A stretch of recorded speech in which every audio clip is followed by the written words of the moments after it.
हरे राम राम राम हरे हरे, हरे कृष्ण कृष्ण कृष्ण हरे हरे।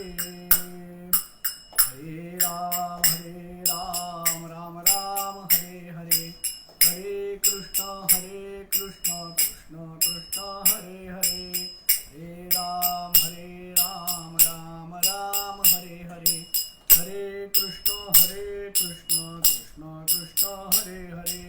हरे राम राम राम हरे हरे, हरे कृष्ण कृष्ण कृष्ण हरे हरे। गोपाल कृष्ण भगवान की जय, सदानंदीचा उदयोस्तु बोल भवानी की जय, अंबा माता की जय, रेणुका माता की जय। वक्रतुंड महाकाय सूर्यकोटि समप्रभ, निर्विघ्नं कुरु मे देव, सर्वकार्येषु सर्वदा। गणनाथ सरस्वती रवि शुक्र बृहस्पति, पंचेतान् संस्मरे नित्यं, वेदवाणी प्रवर्तते। वेदवाणी नमस्तुभ्यं वरदे कामरूपिणी, ग्रंथारंभं करिष्यामि प्रसन्ना भव सर्वदा। कृष्णाय वासुदेवाय हरये परमात्मने, प्रणतक्लेशनाशाय गोविन्दाय नमो नमः। दुर्गे स्मृता हर्षिभीतिमशेषजन्तो, स्वस्थै स्मृता मतिमतीव शुभान् ददासि। दारिद्र्यदुःखभयहारनिका त्वदन्या, सर्वोपकारकरणाय सदार्द्रचित्ता। ऋषिकल्पं रामभक्तं गुरुं यज्ञेश्वराभिधं, चतुर्वेदेश्वरः प्राणं प्रणमामि पुनः पुनः। आहेतु जननी मदीयनकळे, अज्ञानमीले करू, घाली गे मज प्रेम पाखर सदा, दूरी नको गे करू। प्रेमे वाहत मुक्त कंठ करुणी, नाही दुजे बंधन। प्रल्हादा गुरुराजयानित तुम्हा, माझे असो वंदन। जरी चरी वनिधेनु आठवी वत्स नित्य, जननी करीत कामे बालका पासी चित्त। तदुपरी गुरुमायेले कुराठेवी प्रेम, श्री सद्गुरु रामानंद तुम्हा प्रणाम। जयाचा जगी जन्म नामार्थ झाला, जयाने सदा वासना मात केला।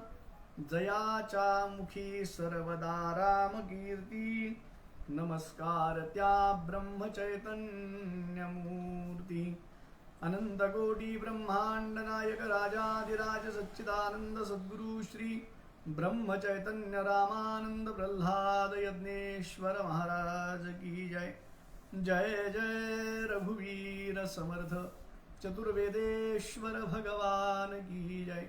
सदानंदीचा उदयोस्तु उदयोस्तु उदयोस्तु बोल भवानी की जय, अंबा माता की जय, रेणुका माता की जय। श्रीमद्भागवत देवी भागवत ज्ञानयज्ञ श्रावण मासानिमित्त आपण एक महिनाभर भगवतीची उपासना या न्यायानं आपण श्रवण करत आहोत। आज भगवतीचं चरित्र श्रवण करण्याचा 7वा दिवस या ठिकाणी आहे. कालच्या कथेमध्ये पांडवांच्या जन्मापर्यंतची कथा आपण पाहिली आहे. पांडवांचा जन्म, राजा परीक्षितीचा जन्म, परीक्षिती राजाला शाप, परीक्षिती राजाचा अंतकाल आणि जन्मेजयाचा सर्पयज्ञ, इथपर्यंतची कथा आज आपण श्रवण करण्याचा प्रयत्न करूया. सूत उवाच एवं सत्यवती तेन वृता शन्तनुना किल द्वौ पुत्रौ च तया जातौ मृतौ कालवशादपि व्यासवीर्यात् तु सञ्जातो धृतराष्ट्रोऽन्ध एव च मुनिं दृष्ट्वाथ कामित्या नेत्रसम्मीलने कृते श्वेतरूपा यतो जाता दृष्ट्वा व्यासं नृपात्मजा व्यासगोपात् समुत्पन्नः पाण्डुस्तेन संशयः. काल आपण पाहिलं ज्या वेळेला विचित्रवीर्य आणि चित्रांगद हे दोघंही निपुत्रिक मरण पावले, त्यावेळेला वंश वाढावा यासाठी सत्यवतीनं व्यासांना बोलावलं. व्यासांपासून 3 पुत्रांची उत्पत्ती झाली. पंडुराजा, धृतराष्ट्र आणि विदुर या तिघांची उत्पत्ती इथपर्यंत आपण पाहिलं होतं.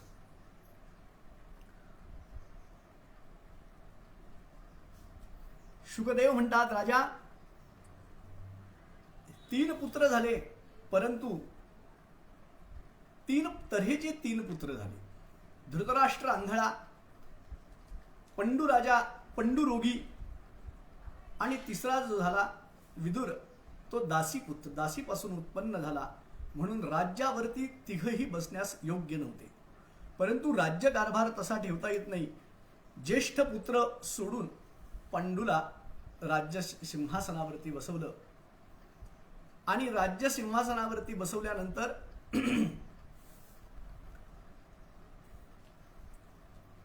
धृतराष्ट्राला 2 पत्नी होत्या. एक गांधारी आणि दुसरीचं नाव होतं सौबली.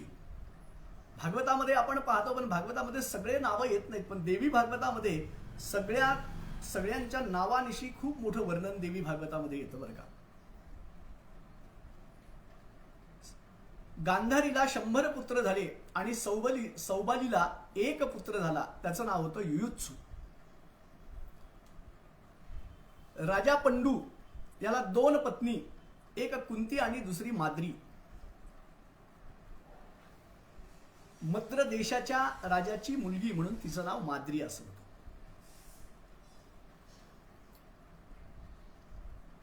कुंतीला कुमार अवस्थेमध्ये 1 पुत्र प्राप्त झाला सूर्यापासून. त्यावेळेला ती कौमार्य अवस्थेमध्ये वडिलांच्या घरी होती. नंतर तिचा पांडू सोबत विवाह झाला. सुतांना त्या ऋषीमुनींना ही गोष्ट खटकली.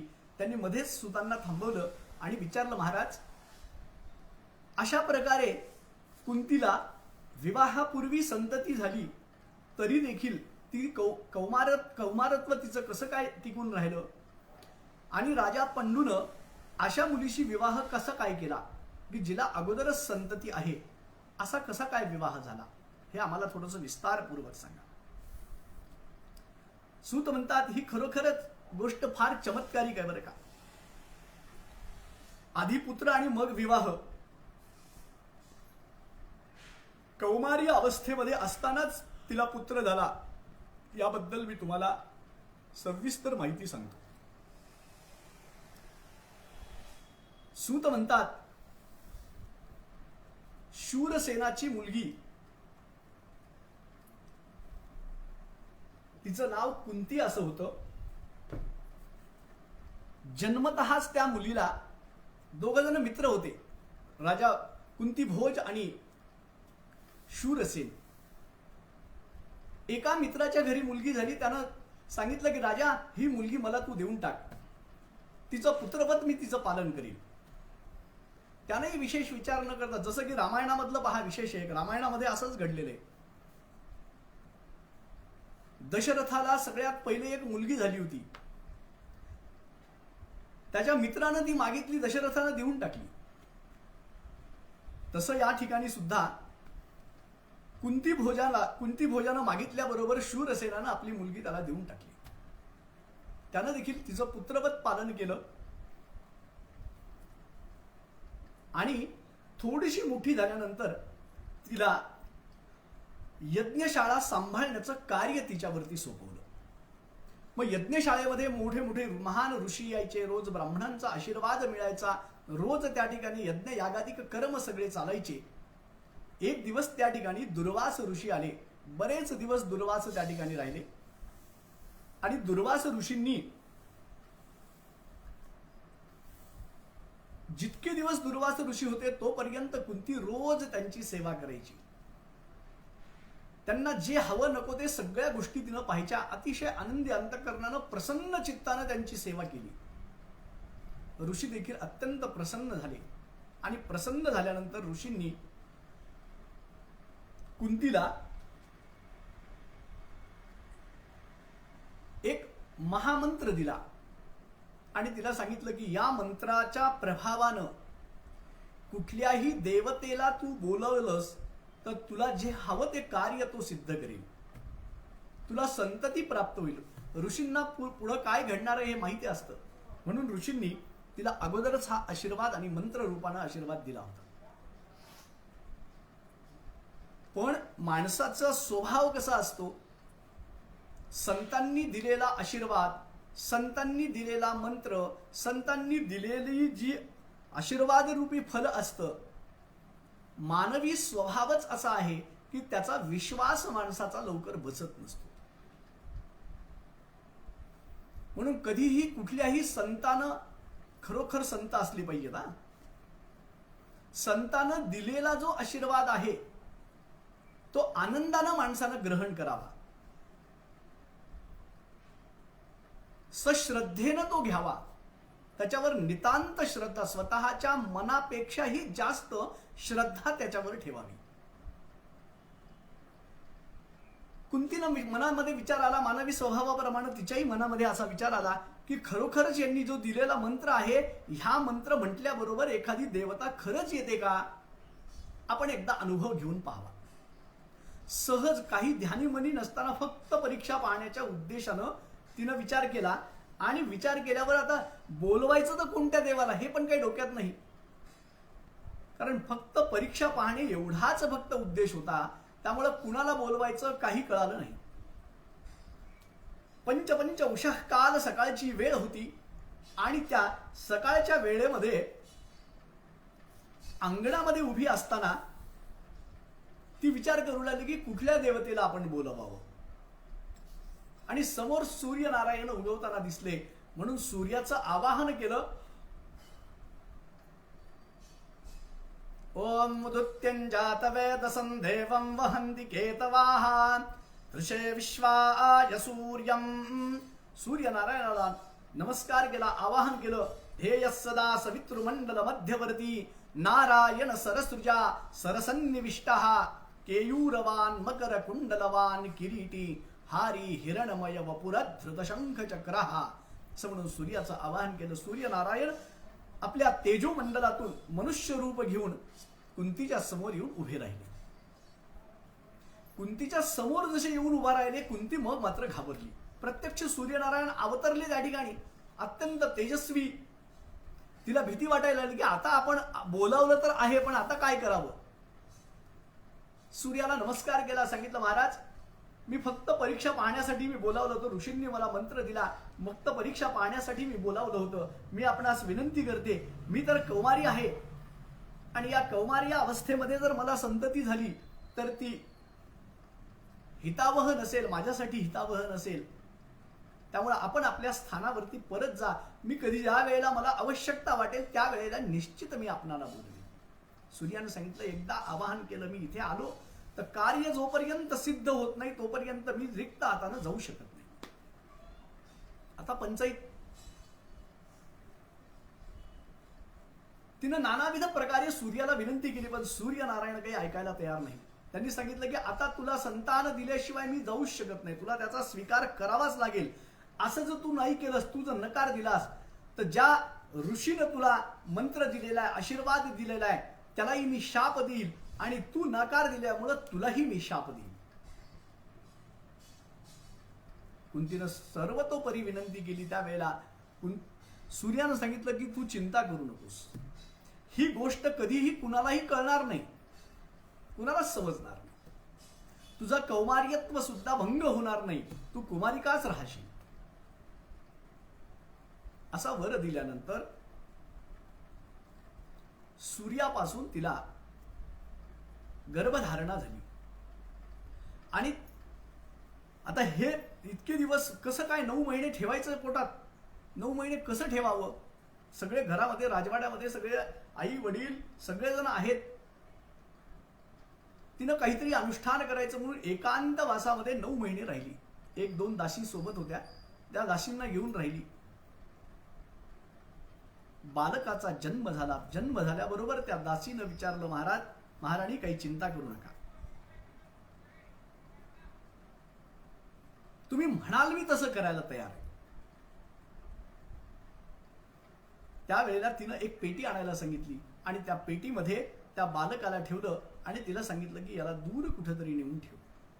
क्षमा मागितली. जन्मल्याबरोबर त्या बालकाच्या कानामध्ये कुंडल होते, अंगावरती पूर्ण कवच होतं.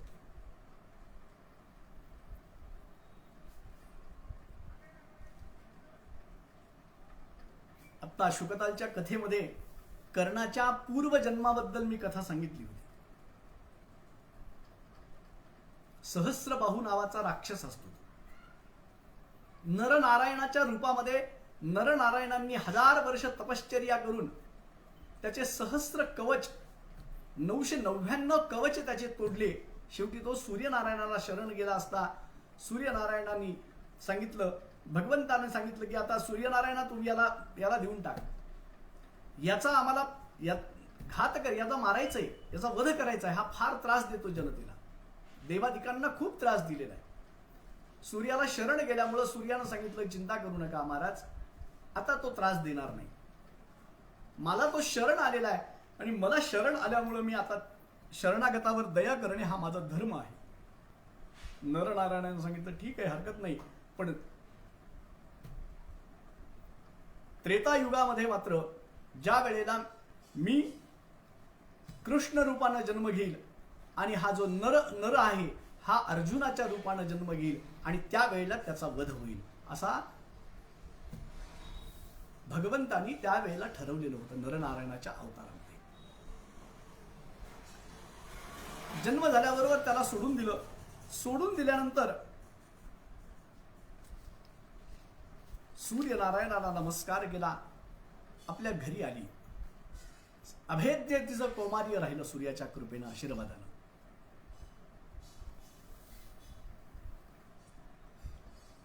इकडे कुंती सोबत विवाह झाल्यानंतर एकदा पंडूराजा वनामध्ये गेला. वनामध्ये शिकार करत असताना एक दिवस एक हरिण आणि हरिणी यांचा संयोग चाललेला पाहिला आणि त्यानं बाण चालवला. इतक्यात त्या हरणाला बाण लागला आणि हरणाला बाण लागल्याबरोबर तो मनुष्य रूपामध्ये किंचाळला. राजाला वाटलं की काय झालं, कसं काय माझं हे चुकलं, माझा निशाणा कसा काय चुकला, म्हणून तो शोधत शोधत पाहत गेला असता त्या ठिकाणी एका ऋषीला बाण लागलेला दिसला.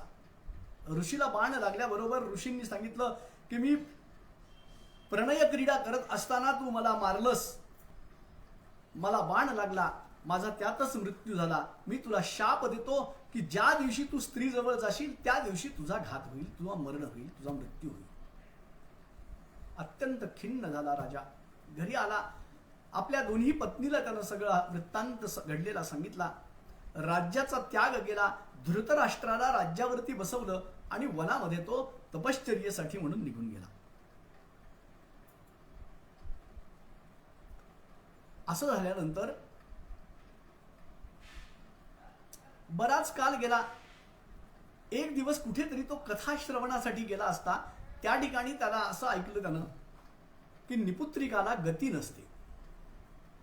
अत्यंत दुःख वाटलं. त्यानं कुंतीला घरी आल्यानंतर, कुंती ही धर्मपत्नी होती, कुंतीला सांगितलं की आपल्याला संतती तर होऊ शकत नाही, कारण ज्या दिवशी आपण समागम करू त्या दिवशी माझा मृत्यू होईल, ह्या तर मला शाप आहे ऋषींचा. म्हणून शास्त्र वचन असं आहे की कुठल्या तरी परीनं आपण संतती उत्पन्न करावीच. नानाविध प्रयत्नांनी संतती उत्पन्न करावी. स्वतःला नाही झाली तर दत्तक घ्यावी, दत्तक नाही घेतली तर दुसऱ्याची कुणाची तरी घ्यावी, नाहीच मिळाली एखाद्या गरीबाचं दान घ्यावं, नाहीच मिळालं तर पैसे देऊन का होत नाही विकत घ्यावं. क्रमशः त्याला प्रत्येकाला क्रम आहे, त्या तुलनात्मक त्याचे फल प्राप्त होत असतात. पण राजा पंडूनं सांगितलं की मी असंही ऐकलेलं आहे की जर यदा कदाचित संतती होत नसेल आणि असा काही दोष असेल, असा काही परिहार त्याचा होऊ शकत असेल तर एखाद्या ऋषीकडनं संतती उत्पन्न करून घ्यावी, ती सुद्धा धर्म संतती होत असते.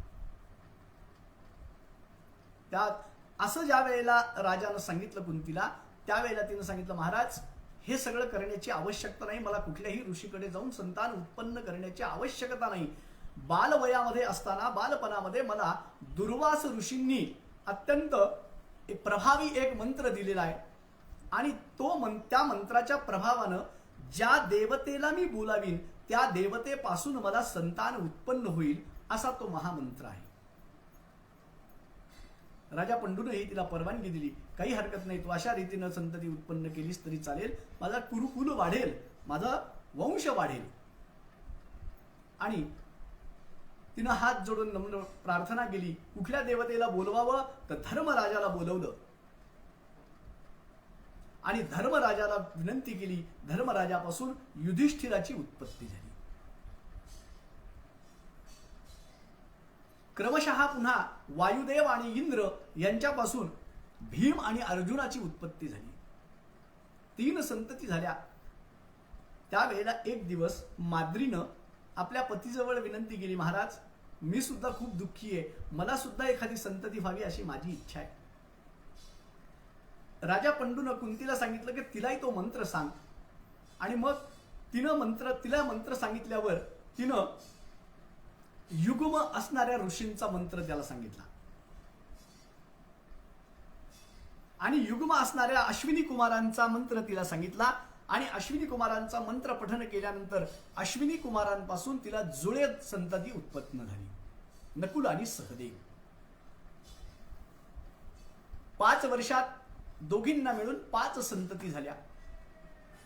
एक दिवस राजा एकांतवासामध्ये माद्री सोबत असताना कामभाव उत्पन्न झाला. तिनं खूप प्रयत्न केला की या शापामुळे असा काहीतरी अनर्थ घडेल, परंतु राजानं काही ऐकलं नाही आणि त्याच्यासोबत समागम करत असताना त्याच क्षणाला राजाचा मृत्यू झाला. अत्यंत दुःख झालं. कुंतीनं पाहिलं, कुंतीलाही अत्यंत दुःख झालं. माद्रीनं प्रायश्चित्त म्हणून आपली दोन्ही मुलं कुंतीला समर्पित केले आणि त्याच्यासोबत ती सती गेली. शेवटी आता काय करायचं तर आपल्या ह्या 5 पुत्रांना घेऊन कुंती हस्तिनापुरामध्ये आली. हस्तिनापुरामध्ये आल्यानंतर भीष्माचार्यांनी तिला विचारलं की हे संतती कुणाची आहे, कारण सगळ्यांना माहित होतं की पांडुराजाला तर शाप आहे, मग शाप असताना संतती उत्पन्न होईलच कशी. सगळ्यांना भीष्माचार्यांना वगैरे तिनं सांगितलं, महाराज ताक अशा प्रकारे बालवयामध्ये मला दुर्वास ऋषींनी मंत्र दिलेला होता, त्या मंत्राच्या सामर्थ्याने मला संतती उत्पन्न झाली.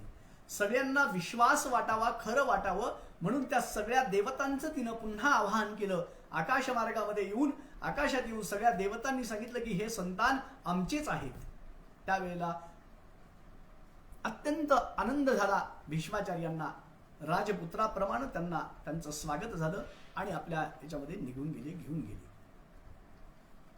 अतिशय आनंद वाटला आणि आनंद वाटल्यानंतर भीष्मांनी सर्व राजपुत्रांसोबत त्यांची निवासाची व्यवस्था केली.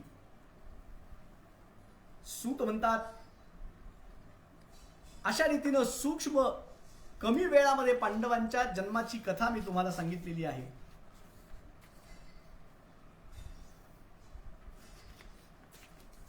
पुढे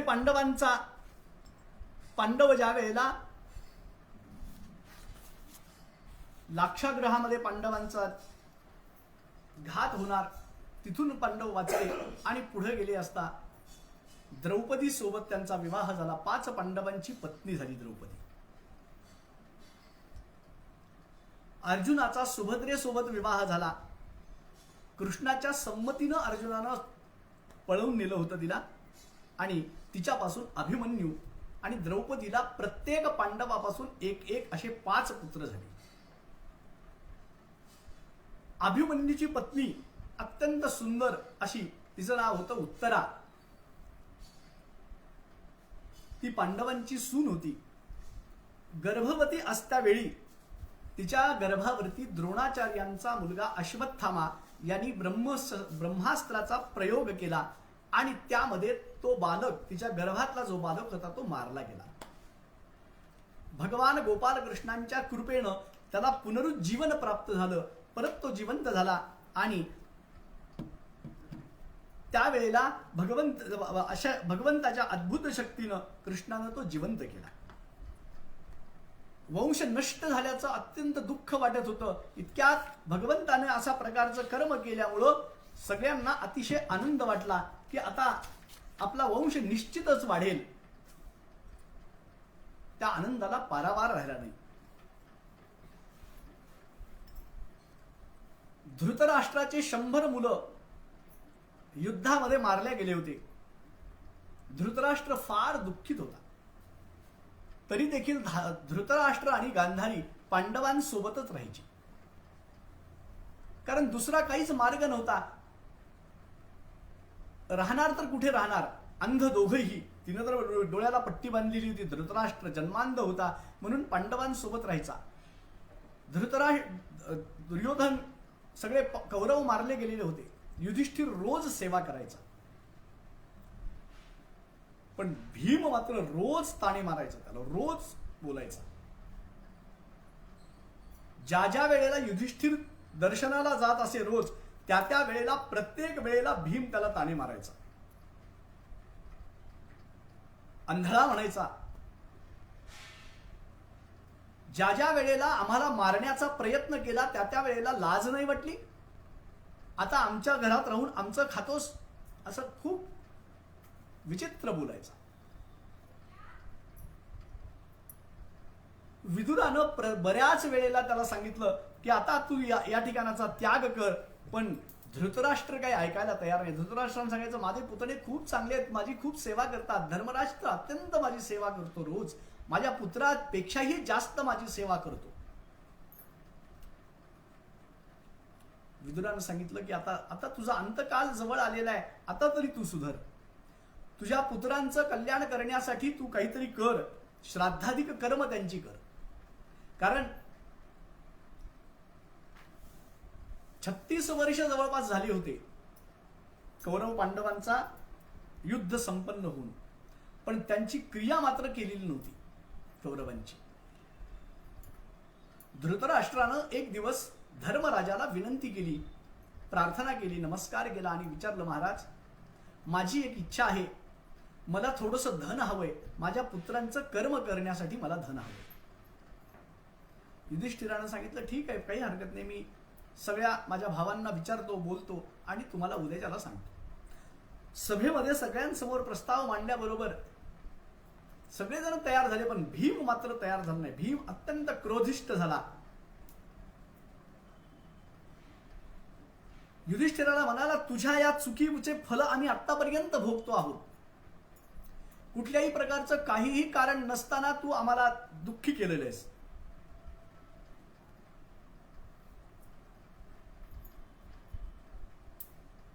त्या दुर्योधनाला गती मिळावी म्हणून आता द्रव्य देणार आहेस, हे अजिबात चालणार नाही, मला मान्यच नाही.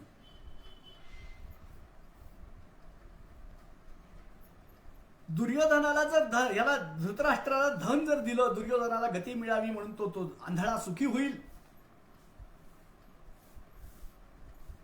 हे मला अजिबात मान्य नाही. तुझा विचार म्हणजे फार विचित्र असतो, फार मोठा विचार करतोस, त्या विचारांची आवश्यकताच नसते. तरी तो विचार करत राहतोस. लाक्षाग्रहामध्ये आपल्याला जाळून मारण्याचा त्यांनी प्रयत्न केला. बालवयामध्ये असताना मला विषाचे लाडू खाऊ घालून मारण्याचा प्रयत्न केला. द्रौपदीचं वस्त्रहरण केलं. द्यूतामध्ये इच्छा नसताना तू द्यूत खेळलास, द्यूतामध्ये हारलास. स्वतः हारल्यानंतर तू पत्नीला पणाला लावलंस.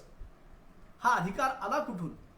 त्यावेळेला तुला धर्म सुचला नाही, त्यावेळेला तुला कर्म सुचलं नाही. आताच कसं काय तुला सुचते? आताच का? अजिबात मला मान्य नाही. मला तर असं वाटतं की त्या धृतराष्ट्राचे मस्तक कापून फेकून द्यावं कोल्ह्या कुत्र्यांना खाण्यासाठी. इतका मला क्रोध येतो.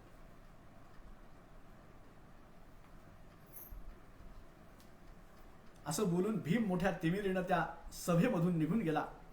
धर्मराजानं अर्जुन, नकुल, सहदेव या सगळ्यांना बोलावलं. सगळ्यांसमोर सगळ्यांची सहमतीनं धृतराष्ट्राला धन दिलं आणि धृतराष्ट्र, विदुर, गांधारी आणि कुंती हे सगळेजण सोबत गेले वनामध्ये.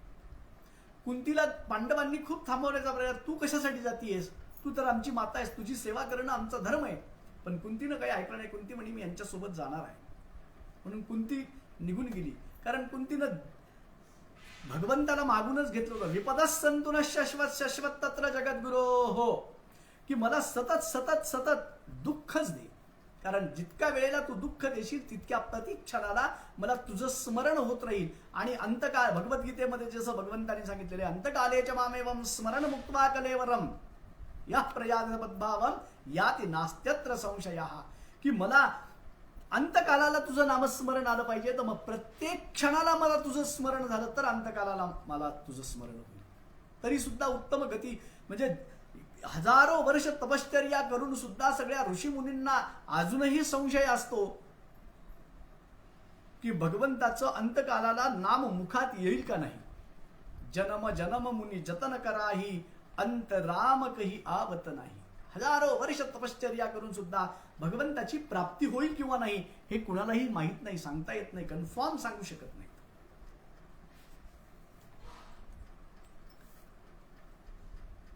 त्या गंगा तीरावरती गेले, त्यांनी कर्म केलं आणि त्या शतात त्या नदीच्या तीरावरती त्या ठिकाणी राहत होते. त्यांच्यासोबत संजय पण गेला होता बरं का. महाभारतातलं एक अत्यंत महान पात्र आहे संजय. त्याच्यावरती फार सगळ्यांचं दुर्लक्ष होतं. संजयाबद्दल कुणीही काही सांगत नाही. सांगत नाही म्हटल्यापेक्षा प्रचलित नाही म्हणून सांगत नाही. संजय सुद्धा त्याच्यासोबत निघून गेला. गंगा तीरावर गेल्यानंतर वनात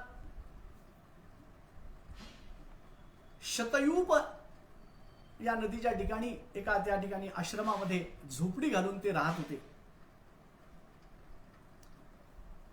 6 वर्षाचा कालखंड उलटला आणि एक दिवस युधिष्ठिर भावा आपल्या सगळ्या भावांना म्हणाला, आपण चला एकदा आईचं दर्शन करून येऊ, विदुर काकांचं दर्शन करून येऊ, धृतराष्ट्राचं दर्शन करून येऊ.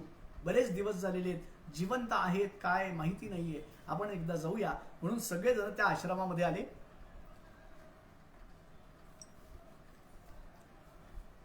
सगळेजण भाव, सुभद्रा, द्रौपदी वगैरे सगळेजण आले. काही त्या ठिकाणचे हस्तिनापुरातले सेवक, नागरिक सुद्धा त्यांच्यासोबत आले. शतयूप आश्रमाच्या पाशी आल्यानंतर विदुराच्या व्यतिरिक्त सगळेजण त्यांना तिथं भेटले. सगळ्यांना नमस्कार करून विचारलं की विदुर कुठे आहेत. कुंतीनं सांगितलं की विदुर सध्या अशा अवस्थेमध्ये, भ्रमिष्ट अवस्थेमध्ये फिरत असतात. कुणाशी बोलत नाहीत, अन्न ग्रहण करत नाहीत, फक्त विचारमग्न असतात, विचारामध्ये एकाग्र असतात. की काय केलं पाहिजे काही त्यांना सुचत नाही. दिवसभर एखाद्या झाडाखाली बसून असतात, झाडाला टेकून उभे असतात, अन्न ग्रहण करत नाहीत.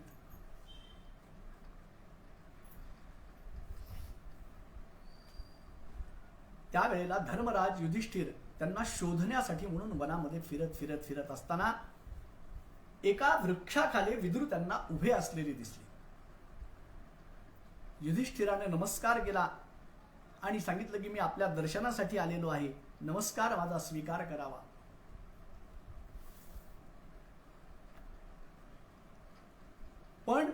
विदुर मात्र एखाद्या वृक्षाप्रमाणे निर्विकार उभे होते की काय केलं पाहिजे, काय करावं, काय करू नये, कशाचाही विचार नव्हता. युधिष्ठिर दर्शनाला आला तर आशीर्वाद सुद्धा त्यांनी दिला नाही. आणि जसं युधिष्ठिरानं दर्शन केलं आणि उभा राहिला, इतक्यात विदुराच्या मुखातून एक प्राणज्योत निघाली आणि युधिष्ठिरामध्ये ती विलीन झाली आणि त्यांचा देह धाडकन जमिनीवर कोसळला, त्याचा प्राण झाला. युधिष्ठिराला अत्यंत दुःख झालं. त्यांचं अंतकर्म करावं यासाठी त्यांनी चिता रचली आणि चितेला अग्नी देणार इतक्यात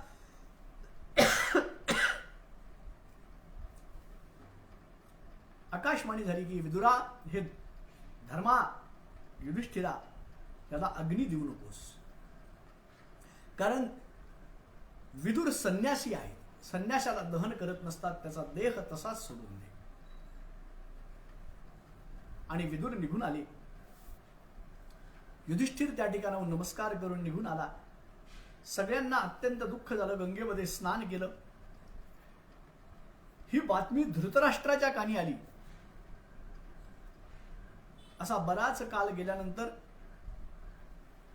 व्यास नारदांसह त्या ठिकाणी आले. नारदांसह त्या ठिकाणी आल्यानंतर सगळ्यांनी नारदांचा आणि व्यासांना नमस्कार केला, दर्शन केलं आणि त्यांना विचारलं, हे तपोनिधे, आपण आज आलात, मला अत्यंत आनंद झालेला आहे, कृपा करावी, आपण स्थानापन्न व्हावं, या आसनावर विराजमान व्हावं. आणि त्या आसनावर विराजमान झाल्यानंतर त्यांनी सांगितलं, महाराज, त्यांनी विचारलं की कुणाला काय हवंय, काय अपेक्षा आहे, काय सांगा, मी प्रसन्न आहे तुमच्यावरती, तुम्हाला काय हवं ते सांगा.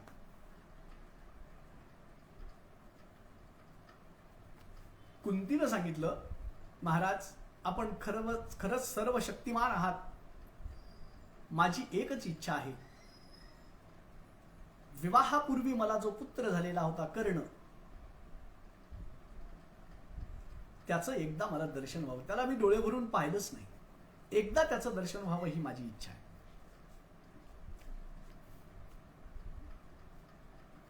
तुम्ही सर्व समर्थ आहात आणि एकदा बालवयात पाहिलं आणि एकदा ज्या वेळेला रणांगणामध्ये जात होता त्या वेळेला एक वेळेला मी त्याला पाहिलं, पण आता माझी परत एकदा पाहण्याची इच्छा आहे.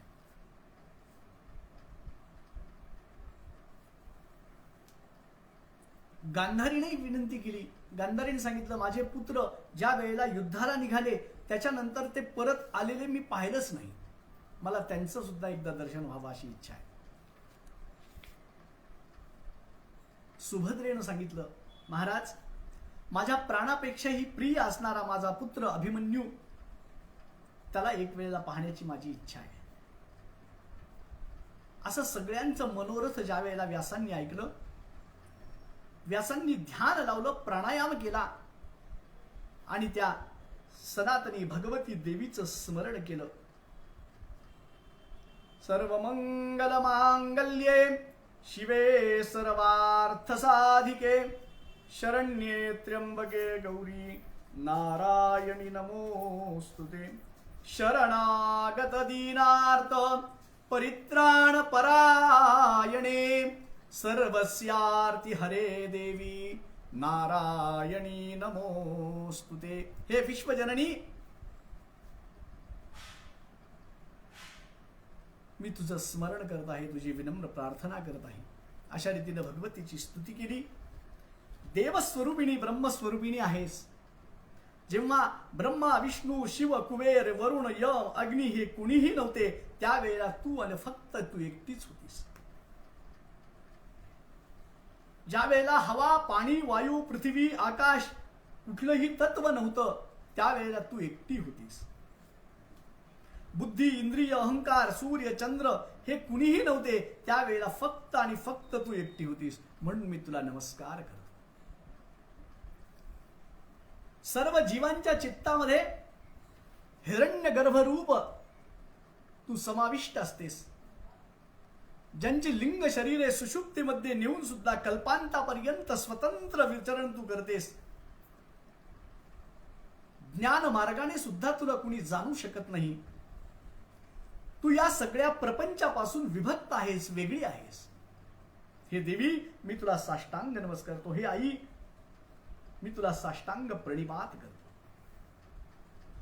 या सर्वांना, हे सर्वजण मला मृत आत्म्याचं दर्शन घडवण्याची प्रार्थना करतायत, विनंती करतायत, पण ते करवून देण्यासाठी मी समर्थ नाहीये. ते करण्या एवढी पात्रता, एवढी क्षमता माझ्यामध्ये नाहीये. त्यासाठी देवी मी तुलाच प्रार्थना करतो. अशा प्रकारे हे त्रिभुवन सुंदरी, हे भुवनेश्वरी, माझी इच्छा पूर्ण कर.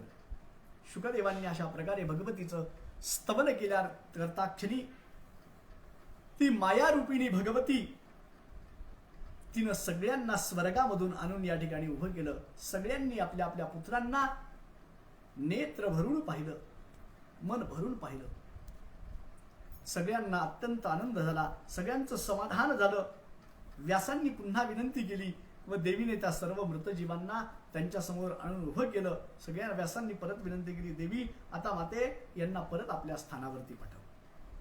नंतर सर्वजण आपापल्या स्थानी परत गेले. पांडव हस्तिनापुराला परत आले. सूत पुढे म्हणतात, पण कुंती मात्र वापस आली नाही. धृतराष्ट्र, गांधारी आणि कुंती तिघ जण वनामध्येच थांबले. संजय त्या ठिकाणावरून निघून गेला, यात्रेसाठी निघून गेला. 3 दिवसानंतर वार्ता आली की ज्या वनामध्ये कुंती, गांधारी आणि धृतराष्ट्र होते त्या वनाला आग लागली आणि त्या आगीमध्ये सर्वजण जळून भस्म झाले, राख झाले.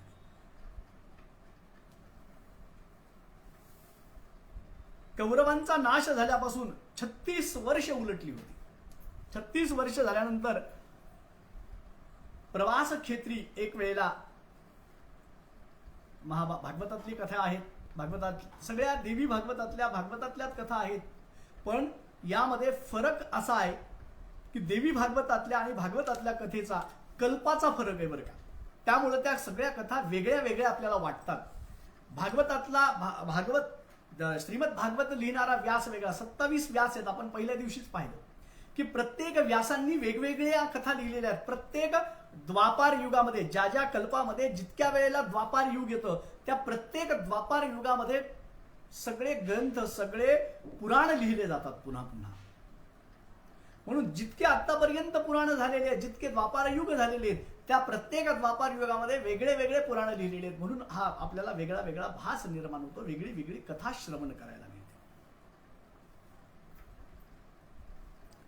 कौरवांचा नाश झाल्यापासून 36 वर्ष उलटून गेल्यानंतर सुद्धा एक दिवस यादव कुळामध्ये एका ऋषींच्या शापामुळं यादवांचा विनाश झाला. सर्व घटना कृष्णाच्या डोळ्यासमोर घडत होती. बलरामानं आपल्या योग क्रियेद्वारा देहाचा त्याग केला. विप्रशापाचा आदर राखण्यासाठी म्हणून भगवान गोपाल कृष्णांनी एका छोट्याशा व्याधाच्या बाणामुळं पायाच्या अंगठ्याला बाण लागला म्हणून आपला देहत्याग केला. निमित्त साधून कृष्णाने त्या ठिकाणी देहत्याग केला. कृष्णाचा पिता वसुदेव यानं देखील भुवनेश्वरी देवीचं ध्यान केलं आणि त्या ठिकाणी तिच्या समक्ष आपला देहत्याग केला. अर्जुन त्यावेळेला प्रभास तीर्थावरती गेला. त्यानं द्वारकेत गेल्यावर पाहिलं कृष्णाच्या 8ही राण्या त्या ठिकाणी होत्या. बलरामासहित रेवती ह्या सगळ्या जणी सती गेल्या. मग अर्जुन द्वारकेमध्ये परतला. द्वारकेमध्ये जे काही सगळे लोक होते त्या सगळ्यांना तिथून बाहेर काढलं आणि जसे सगळे जण बाहेर आले त्यावेळेला समुद्रानं द्वारकेला गिळंकृत केलं. द्वारका समुद्रामध्ये लुप्त झाली. कृष्णाला अत्यंत दुःख झालं. वाटेत येत असताना कृष्णानं इंद्रप्रस्थाला आला. इंद्रप्रस्थाला त्या ठिकाणी वज्र हा कृष्णाचा पंतू होता. अनिरुद्धाचा मुलाचं नाव होतं वज्र. त्याला त्या ठिकाणी राज्याभिषेक केला आणि तो हस्तिनापुराच्या दिशेने आला. येता येता रस्त्यामध्ये अर्जुनाला एका साध्या चोरांनी त्याला लुटलं त्याच्या सोबत सगळं धन हरवून घेतलं, त्याचं गांडीव धनुष्य घेऊन टाकलं, सोबतच्या ज्या काही द्वारिकेतल्या स्त्रिया होत्या त्यांचंही अपहरण केलं, पण अर्जुन काहीही करू शकला नाही. अर्जुनाला वाटलं की कृष्ण हीच माझी शक्ती होती, कृष्ण आता नाहीये म्हणून माझी शक्तीही माझ्यामध्ये राहिलेली नाहीये.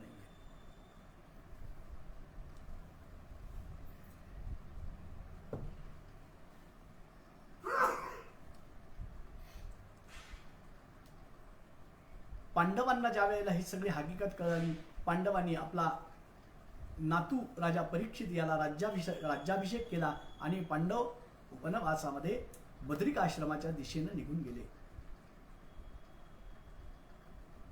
इकडे ज्या वेळेला राजा परीक्षिती एक दिवस वनामध्ये शिकार करण्यासाठी गेला. शिकारीच्या मागे पळत पळत पळत असताना इतका घामाघूम झाला, इतका थकला, त्याला खूप तहान लागली. एक आश्रम दिसला, त्या आश्रमामध्ये ऋषींकडे गेला. ऋषी ध्यानस्थ बसलेले होते. ऋषींना त्यानं पाणी मागितलं, पण ऋषी समाधीत असल्यामुळं ऋषींना कळालं नाही. त्याला राग आला की मी आश्रमात येऊन सुद्धा ऋषीनं माझी सेवा केली नाही, मला पाणी दिलं नाही, म्हणून त्या ठिकाणी एक मृत सर्प गळ्यामध्ये त्यांनी ऋषीच्या उचलून टाकला. इतक्यात त्या ऋषींचा एक पुत्र, ज्याचं नाव होतं गविजात, आता भागवतामध्ये वेगळं नाव आहे बरं का, शमिक नावाचे ऋषी आहेत, पण इथे त्यांनी देवी भागवतामध्ये गविजात सांगितले, गविजात असं सांगितलेलं आहे ऋषींच्या मुलाचं नाव.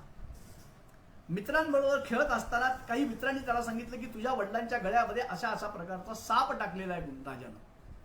त्यानं पाहिल्याबरोबर त्या ठिकाणी आला, त्यानं अत्यंत क्रोध झाला, माझ्या वडिलांचा अपमान केला, म्हणून त्यानं त्या कमंडलूतलं पाणी घेतलं हातामध्ये आणि त्याच क्षणाला त्यानं शाप दिला की ज्या राजानं माझ्या पित्याच्या गळामध्ये साप टाकलाय त्या राजाचा आजपासून 7व्या दिवशी तक्षक नावाचा सर्प चावून मृत्यू होईल. राजाला ही शापवाणी कळाले आणि राजानं सगळ्या मंत्र्यांसहित सांगितलं की आता काय करावं. सगळ्या मंत्र्यांनी त्यांना सांगितलं की राजा, ब्राह्मणाच्या सापाचं सामर्थ्य जाणून महत्तम प्रयत्न केले पाहिजे की आपला प्राण कसा वाचेल. माणसानं सदैव प्रयत्नरत असावं. एखादा असाध्य रोग झाला म्हणून हताश होऊन बसू नये, त्याच्यावर मात करण्याचा प्रयत्न करावा, औषधी घेऊन त्याच्यावर मात करण्याचा प्रयत्न करावा, धार्मिक अनुष्ठान करून मात करण्याचा प्रयत्न करावा. नानाविध प्रकारे प्रत्येक क्षणाला एनकेन प्रकारेण शरीराचं संरक्षण झालंच पाहिजे. या शरीरस्य रक्षाया कृतः सहा धर्मः भवति, असं न्याय. शरीराचं रक्षण झालंच पाहिजे असा प्रयत्न करावा. सगळ्या मंत्र्यांनी सुचवलं. त्यावेळेला राजानं सांगितलं खरंय,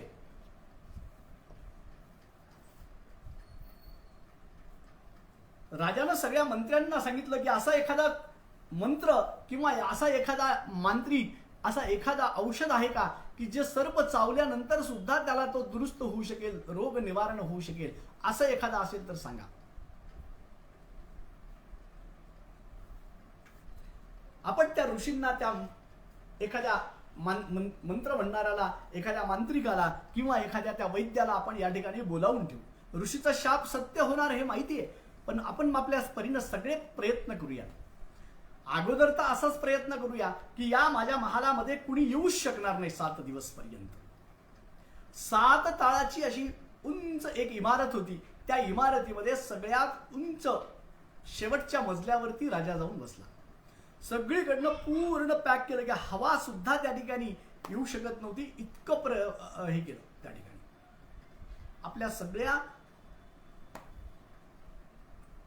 विशिष्ट जे सैनिक होते, विश्वासू, त्यांच्या सोबत राजा त्या ठिकाणी होता. त्यांच्यामध्ये चर्चा चालायची की कशा प्रकारे आपल्याला यातून प्राण संकट दुरुस्त करता येईल, संकट दूर करता येईल. त्यावेळेला एका मंत्र्यानं सांगितलं, महाराज, मी असं एका ठिकाणी ऐकलेलं आहे, एका ऋषीच्या पत्नीला साप चावून मृत्यू झाला. त्यावेळेला त्या ऋषीनं आपलं अर्ध आयुष्य तिला दिलं आणि परत ती जिवंत झाली, अशी मी एक कथा ऐकलेली आहे.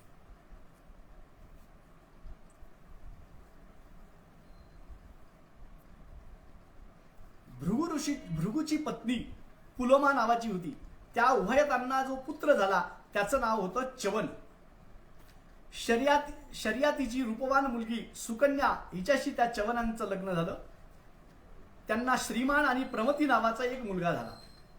त्याच्या पत्नीचं नाव होतं स्थूलकेश प्रतापी आणि तिला एक पुत्र झाला. त्याचं नाव होतं रुरु. तो अत्यंत तपस्वी होता. त्या सुमारास स्थूलकेश नावाचा सत्यवादी एक तपस्वी होता. त्या ऋषीनं अत्यंत सुंदर अशा एका मुलीला जन्म दिला ऋषीजवळ. एका अप्सरा त्या पृथ्वी तलावर होती. त्या अप्सरेनं मेनका नावाची अप्सरा होती. तिच्यापासून एक अत्यंत सुंदर अशा प्रकारची कन्या झाली. ती गंधर्वापासून झालेली होती. तिनं ती कन्या झाल्याबरोबर त्या ऋषींच्या आश्रमात ठेवली आणि ती स्वर्गामध्ये निघून गेली अप्सरा. त्या ऋषींनी तिचा सांभाळ केला. अत्यंत सुंदर देखणी अशा प्रकारची होती आणि तिचं नाव ठेवलं होतं प्रमद्वरा. प्रमद्वरा असं नाव ठेवल्यावर ज्या वेळेला ती वयात आली त्यावेळेला रुरुनं तिला पाहिलं आणि त्या रुरुनं पाहिल्याबरोबर तिच्याशी विवाह करण्याची त्याच्या मनामध्ये उत्कंठ इच्छा निर्माण झाली. घरी आला. प्रमद्वरेच्या दर्शनामुळे अत्यंत व्याकुळ होता. काम व्याकुळ झालेला होता. आश्रमामध्ये येऊन स्वस्थ पडून राहिला आणि त्यावेळेला त्याला आपल्या पित्यानं त्याला पाहिलं आणि त्याला विचारलं, अरे काय झालं तुला? असा तू एकांतात का बसलास? काही दुःख आहे का? काही कुणी त्रास दिलाय का? कुणी काही शाप दिलाय का? तुझ्याकडनं काही चूक झाली आहे का? त्यावेळेला त्यानं सांगितलं स्थूलकेशाला, पिताश्री मला असे स्थूलकेशी ऋषींच्या आश्रमामध्ये एक कन्या आहे, ती मला आवडलेली आहे आणि तिच्याशी विवाह करण्याचा माझी इच्छा आहे. त्यांनी सांगितलं बस एवढंच फक्त. त्यांनी लगेच त्या स्थूलकेशी ऋषींना निरोप पाठविला आणि दोघांनाही तो प्रस्ताव मान्य झाला. त्यांचा विवाह निश्चित झाला. सगळी तयारी झाली विवाहाची. प्रमतीही त्या ठिकाणी विवाहाला तयार केला आणि एक दैवयोगानं अत्यंत एक मोठा विचित्र असा अपघात झाला. नियतीच्या मनामध्ये काहीतरी वेगळंच होतं आणि त्या दिवशी ती विवाहाची तयारी करत असताना ती प्रमद्वरा अंगणामध्ये असताना तिचा एका सापाला पाय लागला.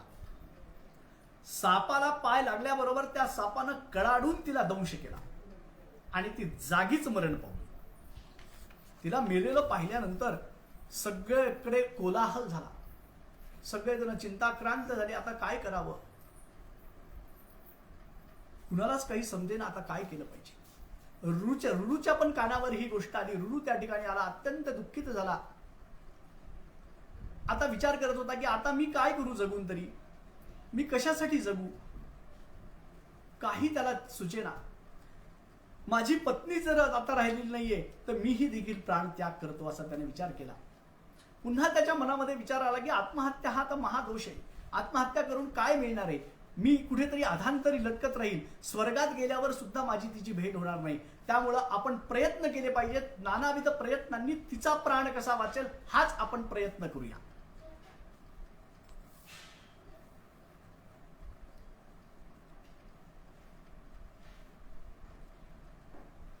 परीक्षितीला सांगतो, त्याचा मंत्री सांगतो की त्याच वेळेला एक अचानक असा एक प्रकार घडला की त्या रुरुच्या समोर एक देवदूत प्रकट झाला आणि तो त्याला सांगू लागला, अरे हे ब्राह्मणा, असं का करतोस? तुझा प्राण का त्याग करतोस तू?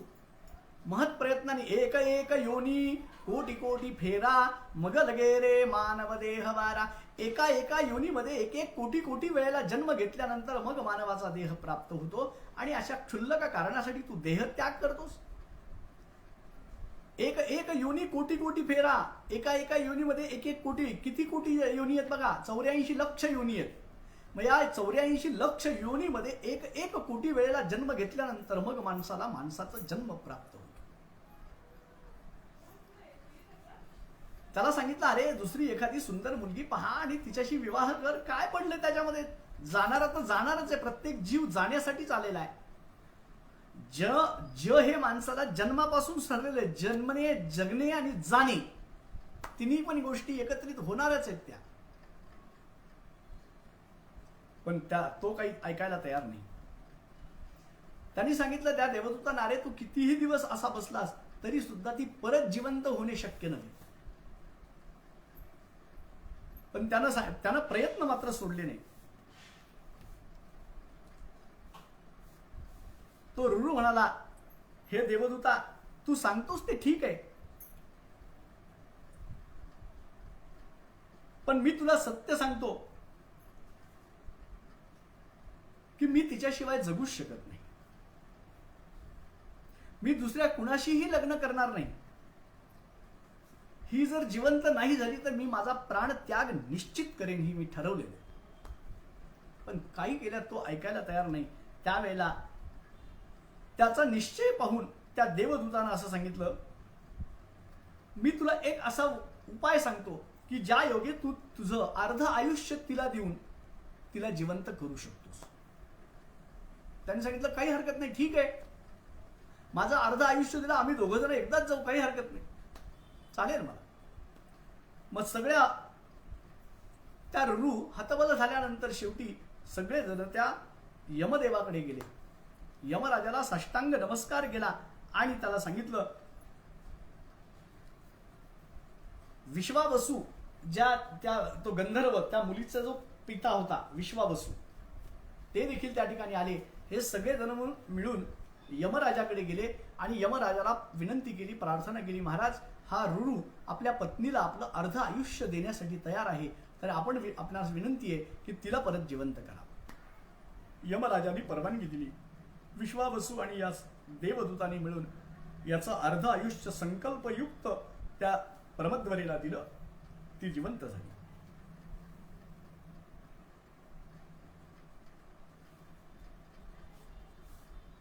त्या दोघांनी त्या रुरूला आपली कन्या समर्पित केली. सुमुहूर्तावर त्यांचा विवाह झाला. एवढी गोष्ट सांगून राजा म्हणाला, शास्त्रसंमत असा एखादा उपाय केलाच पाहिजे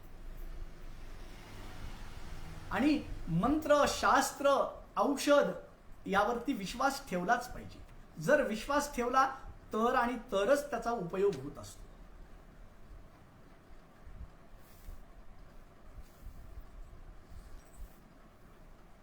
आणि अशा वेळेला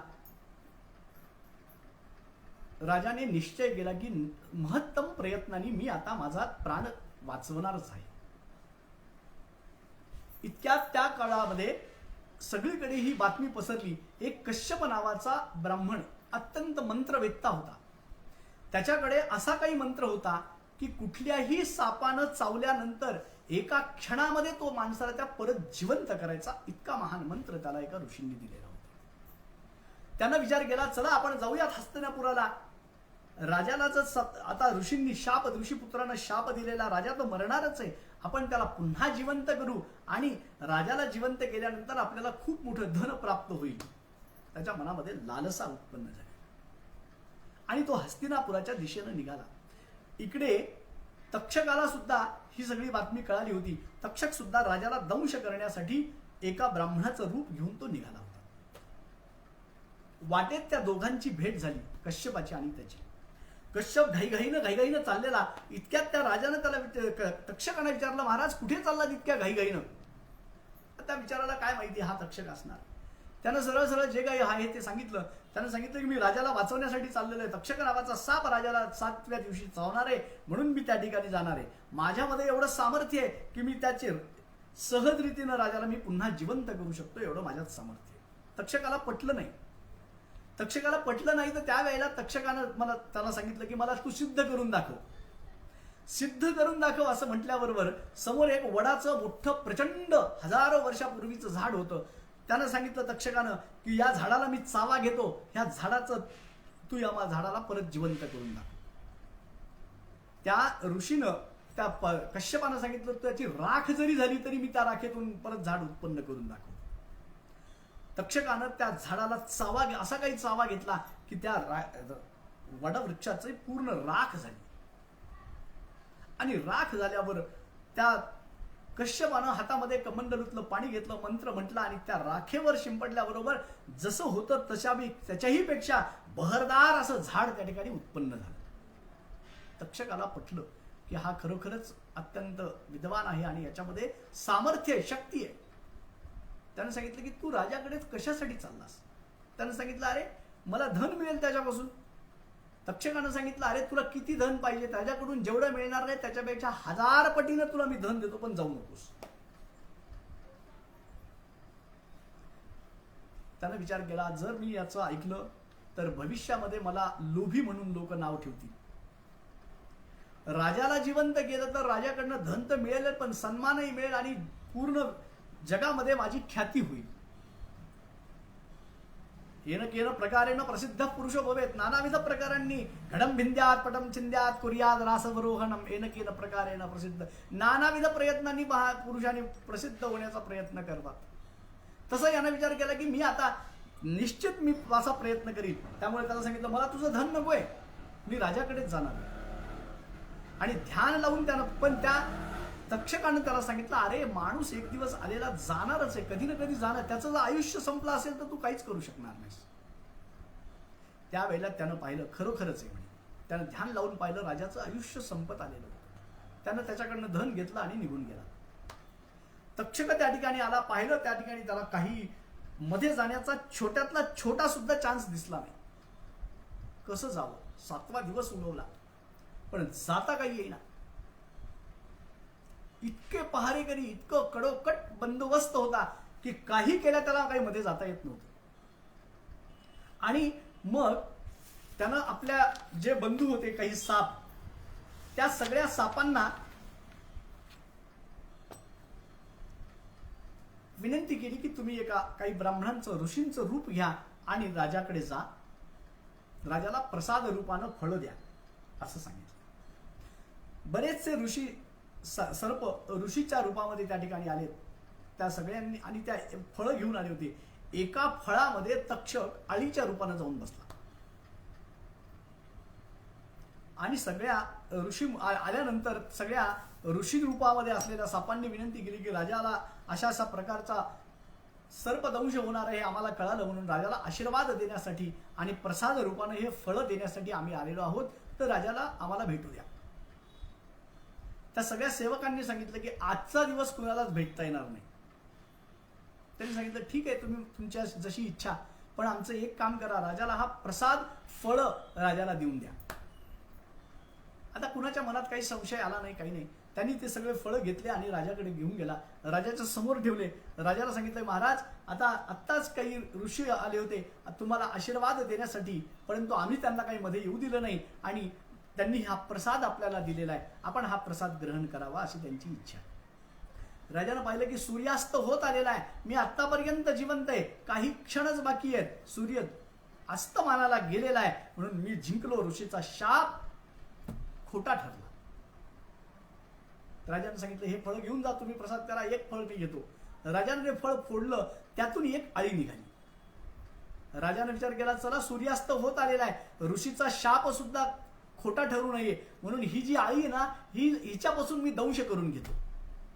म्हणून आपल्या मानेवर त्यानं ती आळी ठेवली आणि जशी ती मानेवर आळी ठेवली त्याच क्षणाला त्या आळीच्या रूपातला तक्षक मोठ्या अवस्थेमध्ये उत्पन्न झाला आणि त्यानं राजाला पूर्ण वेटोळा घातला आणि कडाडून राजाचा चावा घेतला. त्या क्षणाला राजा गतप्राण झाला, परीक्षितीचा मृत्यू झाला.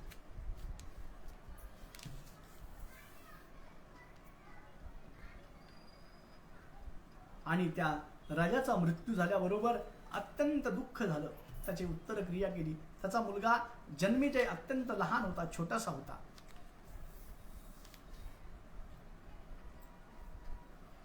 सूत म्हणतात, राजानं अशा प्रकारे निधन पावलेला त्याचा पुत्र अत्यंत छोटा अबोध बालक होता.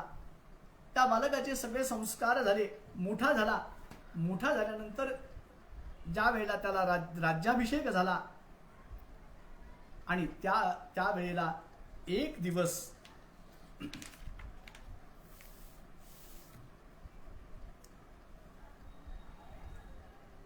त्या राजा जन्मेजयाला एक ऋषी त्याच्याकडे आले आणि त्या राजाला सांगितलं, राजा तू आतापर्यंत मी पाहिलं, तू अत्यंत सुखी आहेस, आनंदी आहेस, परंतु तुझ्या पित्याचा मृत्यू कसा झाला हे तुला माहिती नाही वाटतं. तू तुझ्या वडिलांच्या शत्रूचा सूड अजून घेतलेला नाहीयेस.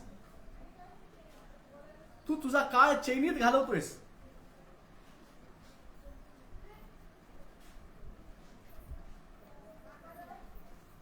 त्याने सांगितलं की मला काहीच माहिती नाहीये, माझ्या वडिलांचा मृत्यू कसा झाला काय काही माहिती नाही मला. त्यांनी सगळा वृत्तांत सांगितला. मंत्र्यांना सगळ्या त्यांनी ज्या वेळेला विचारलं त्यावेळेला त्याला खरी हकीकत कळली.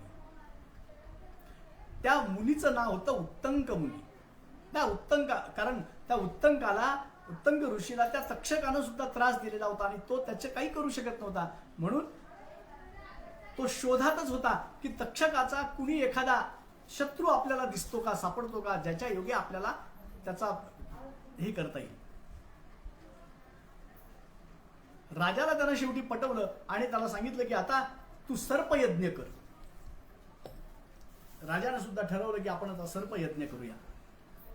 100 खांबाचा मोठा असा यज्ञ मंडप रोवला आणि त्या यज्ञ मंडपामध्ये मोठं कुंड तयार केलं आणि सांगितलं की हे उत्तंक ऋषी हे यज्ञाचे प्रमुख असतील, अध्वर्य असतील, आचार्य असतील, अजून नानाविध विद्वान सगळे बोलवले आणि त्या राजानं प्रत्यक्ष सर्पयज्ञ त्या ठिकाणी केला. हजारो सर्प रोज त्या कुंडामध्ये येऊन पडायचे. तक्षकाला भीती वाटायला लागली. तक्षक इंद्राकडे गेला, इंद्राला शरण गेला आणि इंद्राला शरण गेल्यानंतर इंद्रानं सांगितलं चिंता करू नकोस, मी तुझं संरक्षण करतो. इंद्राच्या सिंहासनाच्या मागे तो जाऊन बसला. ऋषींनी पाहिलं की अजून तक्षक आलेला नाहीये. अंतर्ज्ञानानं पाहिल्यावर त्याला लक्षात आलं त्या ज्या उत्तंकाच्या की राजा इंद्राच्या सहाय्याला तो बसलेला आहे. आणि त्याने शेवटी मंत्र म्हटला, इंद्राय तक्षकाय स्वाहा. इंद्रासहित तो तक्षक या यज्ञकुंडामध्ये येऊन पडावा. मग इंद्राचं आसन डोलायला लागलं. आतंक भयभीत झाले सगळे. त्यावेळेला त्या ठिकाणी आस्तिक मुनी आले आणि त्या आस्तिक मुनींनी राजाला यज्ञ थांबवण्याची विनंती केली. आस्तिकानं विनंती केल्यावर राजा काही ऐकायला तयार नाही. 2-4 वेळेला त्यांनी समजावून सांगितलं सगळ्या गोष्टी. त्यावेळेला राजानं यज्ञ त्या ठिकाणी थांबवला आणि यज्ञ तक्षक जिवंत राहिला. हा आस्तिक कोण, त्या आस्तिकाची कथा उद्याच्या सत्रामध्ये आस्तिक मुनींची कथा आपण पाहणार आहोत. आस्तिक मुनींची कथा जन्मेजयानं व्यास मुनींना केलेले प्रश्न, व्यासांनी केलेल्या प्रश्नांना नारदांनी दिलेले उत्तर आणि उद्याच्या सत्रामध्ये देवीचं अपरंपार वैभवाचं दर्शन. देवी कुठे राहते, कशी राहते, ती आदिमाया महाभगवती, या देवीचं सगळं वर्णन आपण उद्याच्या सत्रामध्ये पाहणार आहोत. आणि आजचं झालेलं कथा भगवतीच्या चरणी मी समर्पित करतो आणि माझ्या वाणीला विराम देतो. गोपाल कृष्ण भगवान की जय. हरे राम राम राम हरे हरे, हरे कृष्ण कृष्ण कृष्ण हरे हरे, हरे राम राम राम हरे हरे, हरे कृष्ण कृष्ण कृष्ण हरे हरे. गोपाल कृष्ण भगवान की जय. अनंत कोटी ब्रह्मांड नायक राजाधिराज सच्चिदानंद सद्गुरु श्री ब्रह्म चैतन्य रामानंद प्रल्हाद यज्ञेश्वर महाराज की जय. जय जय रघुवीर समर्थ सदानंदीचा उदयोस्तु बोल भवानी की जय. अंबा माता की जय. रेणुका माता की जय. यदक्षरपद भ्रष्टं मात्राहीनं च यद् भवेत् तत्सर्वं क्षम्यतां देवी. प्रसीद परमेश्वरी, प्रसीद परमेश्वरी, प्रसीद जगदीश्वरी.